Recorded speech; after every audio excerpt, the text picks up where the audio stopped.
কিরে তুই শাড়ি করে রেখে ফোনে কি করস?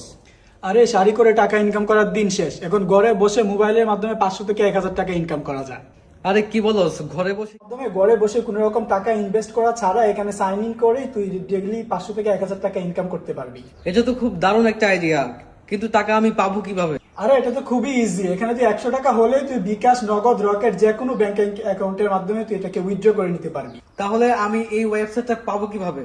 আরে এই ওয়েবসাইটটা সার্চ বক্সে লিখতে হবে সেলফ মাই বিজনেস প্ল্যাটফর্মে, যে দেখুন তো সেলফ মাই বিজনেস প্ল্যাটফর্ম লিখে দেওয়ার সাথে সাথে কিন্তু অ্যাপ্লিকেশনটা চলে আসবে। আপনারা লোগোটা দেখুন। এর আলামত হযরতে সুলাইমান আলাইহিসসালাম একবার নদীর তীরে তিনি বসে আল্লাহর ধ্যানে মগ্ন ছিলেন। এমনই সময় হঠাৎ করে দেখতে পেলেন যে একটি পিঁপড়া মুখের মধ্যে খাবার নিয়ে তিনি আসতেছে এবং নদী থেকে একটি ব্যাঙ তার জন্য অপেক্ষা করতেছে। কিছুক্ষণ পরে হযরতে সুলাইমান আলাইহিসসালাম কৌতূহলবশত তার দিকে তাকায় রইলেন। দেখলেন পিঁপড়ার মুখের মধ্যে এক ধরনের খাবার এবং এই পিঁপড়া ব্যাঙ যেটা দাঁড়িয়ে ছিল সেই ব্যাঙের মুখের মধ্যে ঢুকে পড়ল।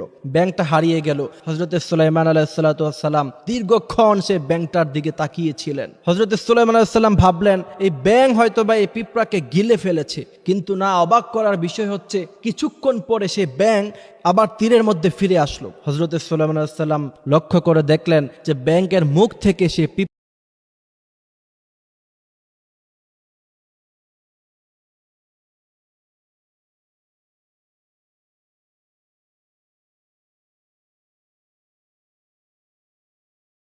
একটা ওয়েবসাইট, আমি নিজেও এটা ইউজ করি, তো আপনারাও এটা ইউজ করতে পারেন।